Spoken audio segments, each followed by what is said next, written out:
My son screamed. Not in anger. Not in frustration. But in pure, uncontrollable horror. I stood frozen in my own dining room, wine dripping down my face, glass shards scattered across the marble floor, while my daughter-in-law stood in front of me, her arm still stretched out from the throw.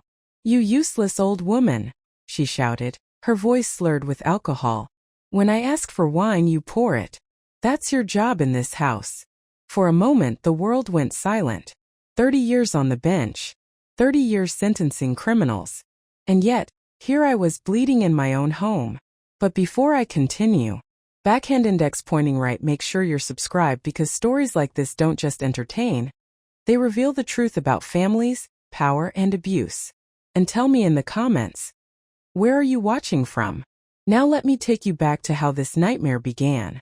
Friday dinners were my ritual. Order, routine, structure. Those habits never left me, even after retirement. 6 months ago, my son Andy and his wife Carly moved into my house. Just temporarily, they said. We're saving for our own place. 6 months later, they were still here. That evening, I cooked a prime rib roast, slow, careful, perfect. My grandmother's crystal glasses sparkled under the chandelier. Something still mattered to me. Dignity. Respect. Home. Carly arrived late. 7:30 p.m. She didn't greet me. Didn't apologize. She walked straight to the bar and poured herself a glass of red wine, heavy-handed. Then another. "Work was hell," she snapped. "My idiot boss thinks he owns me." Andy met my eyes across the room. That familiar look. Apology. Shame. Silence. He had always been like that, avoiding conflict, smoothing things over, shrinking himself. Dinner began. I tried to keep things civil. Asked Andy about his job at the veterinary clinic. Mentioned a book I was reading. Carly interrupted every sentence. Eye rolls. Sarcasm. Smirks. And with every interruption, another glass of wine. By the third bottle, I knew what was coming. She raised her empty glass toward me. Not a request. A command. More wine. I took a breath. "I think you've had enough, Carly." She froze. "What did you say?" "This is my house," I continued calmly. "And I won't allow this behavior at my table." That's when her face changed. Not embarrassment. Not surprise. Rage. She laughed, sharp and bitter. "You think this museum belongs to you? You're just a lonely, retired nobody who needs control to feel important." Andy reached for her arm. "Carly, please." She shoved him away. Then she looked at me. "Pour the wine." "No." That one word changed everything. The glass left her hand before I could react. Pain exploded at my temple. Warm blood ran down my face. My son screamed. And in that moment I realized something terrifying. This wasn't just disrespect. This was abuse. The scream echoed in my ears long after it left my son's throat. Andy rushed toward me, his hands shaking as he tried to check the cut on my forehead, while Carly staggered backward, suddenly aware, too late, of what she had done. Blood dripped onto the pristine white tablecloth, blooming like a dark flower against the fabric I had carefully ironed that morning. For a moment no one moved. The room smelled of wine, shock, and something far uglier than anger. I had presided over courtrooms filled with criminals who showed more restraint than what I saw in my own dining room that night. Andy begged me to sit down, his voice breaking, apologizing over and over as if his words could rewind time. Carly muttered something under her breath. An excuse, an insult I couldn't even tell anymore, but she did not apologize. Not once. That silence spoke louder than her outburst. Andy wanted to call an ambulance. Carly told him not to overreact. I told them both to stop. My voice surprised even me, steady, controlled, judicial. I went to the bathroom, cleaned the blood from my face, and looked at myself in the mirror. The woman staring back at me was older, yes, but her eyes were sharp. Awake. I realized something terrifying and clarifying at the same time. If this had happened to anyone else, I would have called the police without hesitation. But because it was family, everyone expected me to minimize it, to forgive, to forget, to move on. When I returned to the dining room, I picked up my phone and dialed 911. Andy begged me not to. Carly laughed.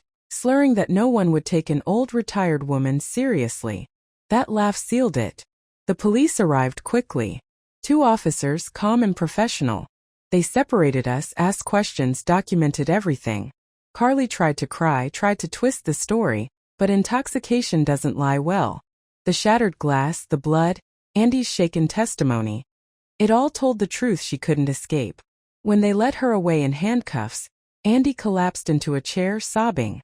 He kept saying he was sorry, that he never thought it would go this far. I didn't yell. I didn't scold. I simply looked at him and asked a question that had been building inside me for months. How long has this been going on? He didn't answer right away. That hesitation told me everything. After the house finally fell silent, I sat alone in the living room, ice pressed against my forehead, surrounded by the remnants of a life I no longer recognized. That's when I started noticing things I had ignored before. Papers on the counter that weren't mine. Bank statements half hidden in drawers. Envelopes addressed to Andy that somehow ended up opened. As a judge, patterns were my specialty, and the pattern unfolding in front of me made my stomach drop. Over the next few days, while Carly sat in a holding cell waiting for arraignment, I went through my finances carefully. What I found felt like another blow, sharper than the glass had been. Large withdrawals. Unauthorized transfers. My retirement account, drained slowly, deliberately. Thousands gone. Then tens of thousands. All signed digitally. All from inside my own home. When Andy finally admitted the truth, it came out in fragments. Carly had been handling the finances. She said it was easier. She said I didn't need to worry. First it was small amounts. Then more.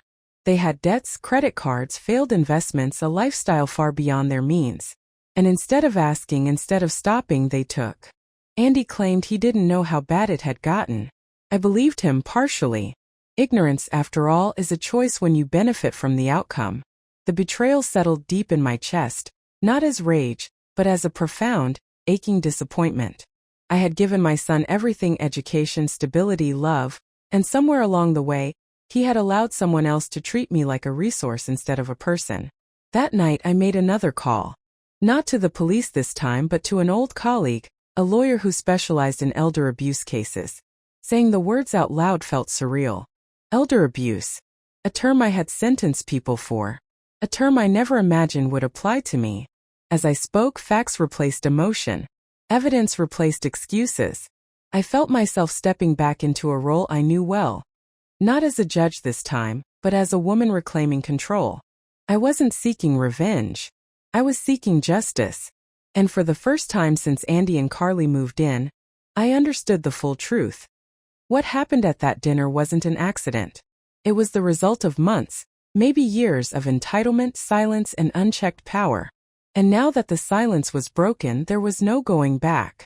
The days after Carly's arrest unfolded with a strange, almost unreal calm. The kind that follows an earthquake when the ground has stopped shaking but everything familiar lies cracked beneath your feet. The house felt different. Emptier, quieter, yet heavier with unspoken truths. Andy barely spoke. He moved through the rooms like a guest who had overstayed his welcome, careful not to touch anything, careful not to look at me for too long. I spent those days doing what I had always done best when life turned chaotic. I gathered facts. I organized documents. I reconstructed timelines. Emotion had its place, but clarity came first. As I reviewed years of bank records, emails, and digital signatures, the full scope of the betrayal became undeniable. This wasn't a single bad decision or a moment of drunken rage.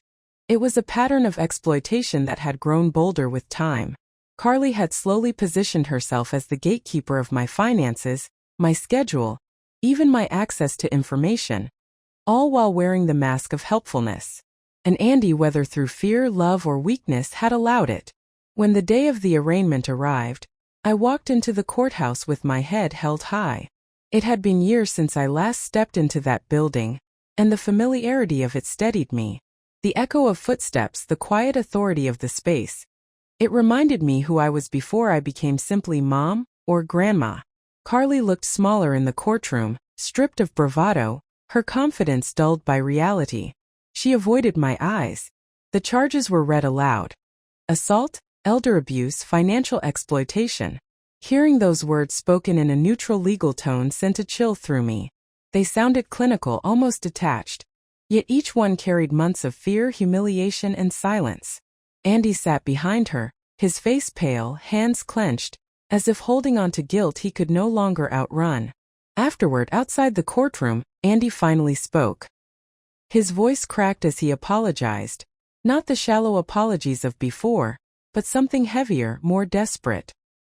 He admitted he had known about the money earlier than he claimed. He said he felt trapped, manipulated, ashamed. I listened without interrupting. When he finished, I told him something he didn't expect. That accountability wasn't the same as punishment. That acknowledging harm was only the beginning. Trust, once broken, didn't return simply because someone felt sorry.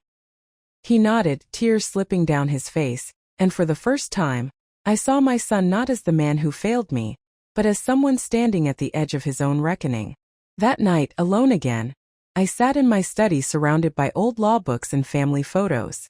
The contrast felt symbolic, justice and love side by side, often at odds.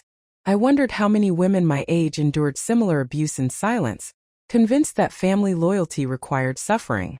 I had enforced laws meant to protect people like me, yet I almost hadn't used them for myself. The realization was humbling and sobering. Strength, I learned, doesn't disappear with age, but it can be buried under years of self-sacrifice if you let it. In the weeks that followed, protective measures were put in place. My accounts were secured. Legal proceedings moved forward. Carly was ordered to stay away from me, from the house, from any contact at all. Andy moved out, not in anger, but in acknowledgement that space was necessary. Watching him pack his things was painful, but it was also honest. This separation wasn't abandonment, it was consequence. And consequences, I knew well, were how lessons finally took root. As I stood alone in the doorway after he left, the house silent once more, I didn't feel defeated. I felt resolved. The woman who had been struck with a wine glass, dismissed, and exploited was gone. In her place stood someone older, yes, but also clearer, steadier, and no longer willing to confuse love with permission to be harmed. What lay ahead was uncertain, but one truth had become unshakable. My life, my safety, and my dignity were not negotiable. And for the first time in a long while, that certainty felt like freedom. With Andy gone and Carly legally barred from contacting me, the house entered a phase of unfamiliar stillness. It wasn't the peaceful quiet I had imagined during sleepless nights, but something heavier. An echoing silence filled with memories, questions, and the slow work of reckoning. Every room held reminders of who I had been, and who I was becoming. I found myself lingering in spaces I used to rush through, touching the backs of chairs, the edges of shelves, grounding myself in the reality that this home was still mine. For the first time in months, I wasn't bracing for confrontation or tiptoeing around someone else's mood. Yet freedom, I learned, comes with its own discomfort when you're not used to it. The legal process moved forward steadily. Meetings with attorneys replaced family dinners. Evidence was compiled, statements recorded, timelines reconstructed. Each document told the same story from a different angle. How trust had been weaponized, how kindness had been mistaken for weakness. Rereading my own bank statements felt like revisiting a crime scene I had unknowingly lived inside. There were moments when anger surged, sharp and consuming, but it never lasted long. What lingered instead was grief, not just for the money or the injury, but for the version of my family I thought I had. Grief for the belief that love alone could protect me from harm. Andy began calling occasionally. Not often. Not casually.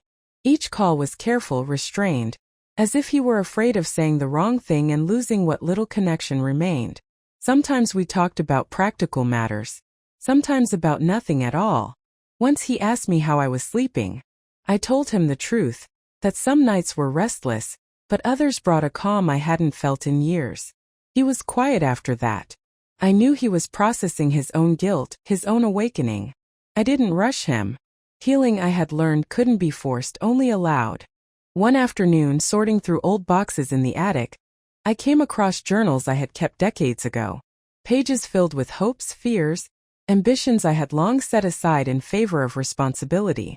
Reading my younger self's words was like meeting a stranger, who somehow knew me better than anyone else ever had. She had been strong, curious, unafraid to imagine a life beyond duty. I realized how much of her I had lost over the years, not because life demanded it, but because I believed it did. That realization hurt, but it also ignited something quietly powerful inside me. I began making small changes. I rearranged furniture. I donated things I no longer needed. I signed up for a community lecture series and started taking long walks in the evenings, letting the rhythm of my steps untangle thoughts that had been knotted for years. People I barely knew began to recognize me, to greet me, to see me not just as someone's mother or grandmother, but as a woman with her own presence. It felt strange at first, almost indulgent, but slowly it felt right. As the court date approached, I prepared myself not just legally, but emotionally. I knew facing Carly again would reopen wounds, stir anger, test my resolve. But I also knew something fundamental had changed. I was no longer standing in that dining room, bleeding and shocked. I was standing in my truth, supported by facts, by law, and by a self-respect I had reclaimed piece by piece. Whatever the outcome, I had already won something invaluable, the certainty that my life did not exist to be consumed by others. On the eve of the hearing, I sat alone in the living room, lights low, hands folded in my lap. I felt fear, yes, but it was no longer paralyzing. It was the kind of fear that accompanies forward movement, not retreat. Tomorrow would bring judgment, accountability, and consequences. But tonight I allowed myself a quiet moment of pride. I had survived betrayal without becoming bitter. I had chosen justice without losing compassion. And as I rose to turn off the lights, I understood that this chapter, painful as it had been, was not the end of my story, but the moment it finally became my own. The morning of the hearing arrived with a clarity that surprised me. I woke before the alarm, sunlight slipping through the curtains as if the day itself had decided not to hide. I dressed carefully, choosing a simple outfit, nothing dramatic, nothing symbolic. I wasn't there to perform. I was there to speak the truth. As I looked at myself in the mirror, I didn't see a victim or a retired judge. I saw a woman who had lived long enough to understand that courage often shows up quietly, without applause, without certainty of victory. The courthouse felt colder than I remembered, though that might have been my nerves. Andy was already there when I arrived, seated several rows behind the prosecution's table. He stood when he saw me, hesitated, then sat back down. We exchanged a brief look. Complicated, heavy, filled with things neither of us was ready to say. Carly entered moments later, escorted by her attorney. She didn't look at me. Not once. Her confidence was gone, replaced by tight shoulders and restless hands. Seeing her like that didn't bring me satisfaction. It brought clarity. Power, I realized, evaporates the moment it's exposed. When it was my turn to testify, I walked to the stand without rushing. I spoke slowly, deliberately, the way I had once instructed witnesses to do. I described the night of the dinner, the escalation, the glass, the blood. I described the fear, not just of the injury, but of realizing I was no longer safe in my own home. Then I moved to the financial abuse, the missing funds, the deception, the erosion of trust. I didn't exaggerate. I didn't dramatize. I let the facts speak for themselves. As I talked, I felt a strange calm settle over me. This wasn't about revenge. It was about record, about truth being placed where it could no longer be ignored. Carly's defense tried to frame it as a misunderstanding, a family dispute blown out of proportion. They suggested stress, alcohol, confusion. I listened without reacting. When asked if I believed Carly intended to harm me, I paused. Then I answered honestly. I believe she could. The courtroom went quiet. That sentence carried more weight than anger ever could. It acknowledged intent without hatred, accountability without cruelty. Andy testified too. Watching him was painful in a way nothing else had been. He admitted his failures, his silence, his complicity, his fear of confrontation. He didn't excuse himself, and that mattered. I saw how hard it was for him to speak against his wife, against his own choices. It didn't erase what had happened, but it marked a turning point. Responsibility, I had learned, is the foundation of any real repair. When the judge delivered the ruling, it came firmly, without hesitation. Carly was found responsible for assault and financial exploitation. Restitution was ordered. Restrictions were enforced. Consequences were laid out clearly and publicly.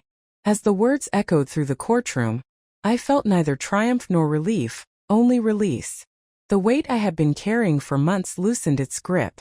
The truth had been acknowledged, and that acknowledgement mattered more than any sentence. Outside the courthouse, Andy approached me cautiously. He didn't ask for forgiveness. He thanked me for telling the truth, for not protecting him from it, for showing him what accountability looked like. I told him we would talk later. Healing didn't happen on courthouse steps. It happened slowly, privately, with effort from both sides. He nodded, accepting that answer, and for the first time I felt we were standing on honest ground. That evening back home, I made myself a simple dinner and ate it at the table alone. The chair Carly used to occupy remained empty, but it no longer felt haunted. It felt finished. I poured myself a glass of water, raised it slightly in a quiet, private gesture, not of celebration but of closure. I had walked through fire and come out changed, not hardened.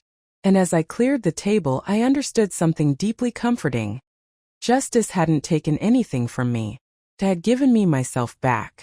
The days following the verdict felt strangely open, as if the world had widened after months of closing in on me. There was no sudden happiness, no dramatic sense of victory, just a steady, grounding calm that settled into my bones.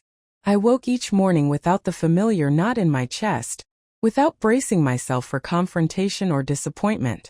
The house, once filled with tension and unease, now felt like a place that belonged to me again. Not just legally but emotionally. I moved through the rooms at my own pace, lingering where I wanted, resting when I needed to, no longer adjusting my existence around someone else's volatility. Andy called a few days later. His voice sounded different, quieter, more thoughtful. He told me Carly had moved in with a relative while complying with the court's conditions. He didn't defend her actions, didn't soften the truth. Instead, he spoke about therapy, about finally understanding how deeply wrong everything had been. I listened carefully, aware of the fragile line between compassion and self-betrayal. When he asked if I could ever forgive him, I didn't answer right away. Forgiveness, I told him, wasn't a single decision, it was a process, one that required consistent change, not just remorse. He accepted that without argument, and for the first time I felt a cautious sense of hope rather than obligation. I also began confronting the quieter damage, the internal kind. There were moments when I questioned myself, replaying conversations, wondering how I hadn't seen the warning signs sooner. Those thoughts crept in during the early mornings and late nights, whispering doubts I had to actively challenge. I reminded myself that trust is not a flaw. Kindness is not weakness. The responsibility for abuse always lies with the abuser, not the person who believed in good faith. That understanding didn't come instantly, but it came steadily, reinforced by therapy sessions and long conversations with people who listened without judgment. As restitution payments began and my finances stabilized, I felt another layer of anxiety lift. Money, I realized, had symbolized more than security, it had represented autonomy. Regaining control over it meant reclaiming a part of my independence I hadn't realized I'd lost. I took practical steps to protect myself going forward.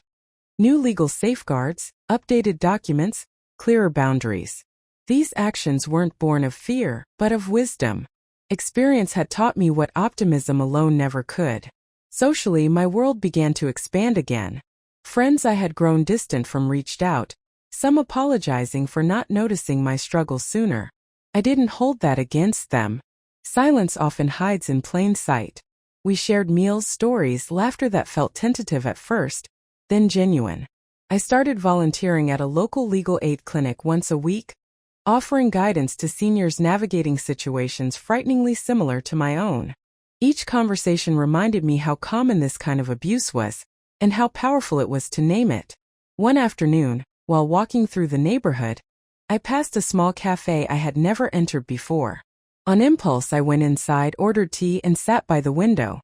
Watching strangers come and go, I felt something I hadn't felt in years. Curiosity about what might come next. Not fear. Not obligation. Just quiet possibility.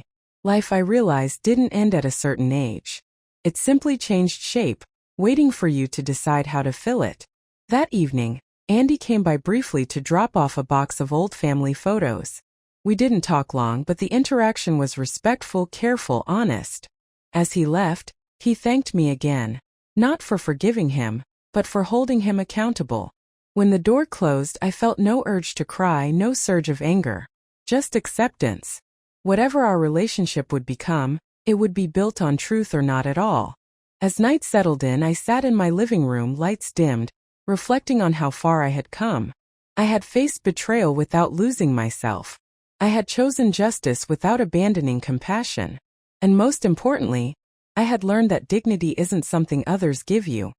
It's something you claim, even when it's difficult. Especially then.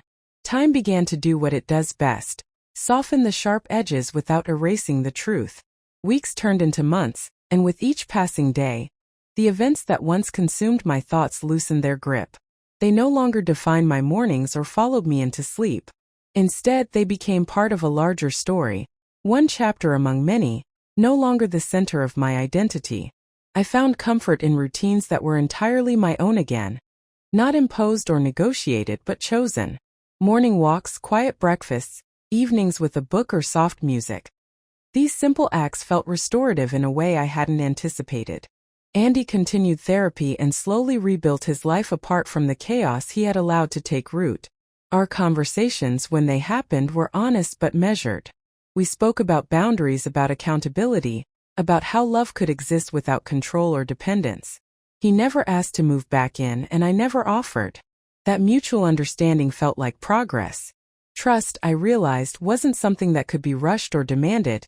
It had to grow organically, nourished by consistency rather than promises. I also noticed changes within myself that went beyond healing. I was more decisive, less willing to ignore discomfort for the sake of harmony. When something didn't feel right, I addressed it, calmly, directly, without apology. This newfound clarity wasn't harsh or defensive. It was simply honest. And honesty, I had learned, was a form of kindness to myself and to others. People responded to it, sometimes with surprise, sometimes with respect, but always with clarity. At the legal aid clinic, I met women whose stories mirrored mine in painful ways. Mothers, grandmothers, caregivers. Many of them trapped by guilt, fear, or loyalty to those who were hurting them. I listened more than I spoke, knowing how powerful it was simply to be believed. When I shared my own experience, I watched relief cross their faces. Not because my story was dramatic, but because it proved survival was possible. That justice didn't require bitterness. That reclaiming your life didn't mean destroying someone else's. One afternoon, as I organized old files in my study, I came across my retirement letter from years earlier. Back then, I had feared irrelevance, worried that stepping away from my career meant stepping away from purpose. Now I smiled at that thought. Purpose, I realized, wasn't tied to a title or a role. It evolved. It found new expressions. In this phase of my life, purpose looked like mentorship, presence, and truth-telling. It looked like living openly without shrinking. There were still moments of sadness, of course. Certain songs, certain memories could catch me off guard. But they no longer felt overwhelming. They passed through me rather than taking residence. I allowed myself to feel them without judgment, knowing that grief and growth often travel together. That emotional honesty, too, felt like freedom. As autumn arrived, painting the neighborhood in warm colors, I felt grounded in a way I hadn't in years. I wasn't waiting for an apology, a reconciliation, or a perfect ending. I was living, fully, deliberately, on my own terms. And that, I understood, was the greatest resolution I could have hoped for. Not the absence of pain, but the presence of self-respect. Whatever the future held, with Andy, with family, with life, I knew I would meet it differently now. Not from fear. Not from obligation. But from a place of quiet strength, earned through truth, courage, and the willingness to choose myself when it mattered most. Looking back now, it's clear that what happened didn't just change my family. It changed me. Not in loud or dramatic ways, but in the quiet, lasting ones that reshape how you move through the world. I no longer measured my worth by how much I gave or how much I endured. I measured it by how honestly I lived. That shift, subtle as it may seem, altered everything. I stopped apologizing for taking up space. I stopped explaining my boundaries as if they needed justification. And in that freedom, I found a peace that felt deeper than anything I had known before. The house, once heavy with tension, had become a place of reflection and renewal. I filled it with small signs of life, fresh flowers on the table, music playing softly in the evenings, laughter when friends came to visit. I learned to enjoy my own company in ways I never had, to sit with silence without feeling lonely. Aging, I realized, didn't mean fading away. It meant finally having the clarity to choose what mattered most and the courage to let the rest fall away. Andy and I continued to rebuild our relationship slowly, carefully, with honesty as our foundation. There were no grand declarations, no instant forgiveness, just steady effort and mutual respect. Some wounds heal into scars, and scars remind us of what we survived without reopening the pain. I accepted that our bond would never look exactly the same again, but it didn't have to. It could be something new, shaped by truth rather than illusion. Occasionally, I thought about Carly, not with anger, but with a distant understanding.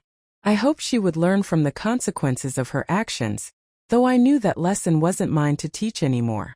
Letting go of that responsibility felt like another form of release. Not every story requires reconciliation. Some simply require closure. As I shared my experience with others, friends, neighbors, women who quietly pulled me aside after hearing pieces of my story, I saw recognition in their eyes. Many of them had endured similar situations, hidden behind family loyalty and social expectations. If my story gave them even a moment of courage, even a single step toward reclaiming their dignity, then everything I went through had meaning beyond myself. Now, when I look ahead, I don't see fear or uncertainty. I see possibility. I see time, precious, finite, and entirely my own. I intend to spend it living fully, speaking honestly, and loving without losing myself. Because if this journey taught me anything, it's this. It is never too late to stand up for yourself. Never too late to draw boundaries. Never too late to begin again. And that, perhaps, is the greatest truth of all.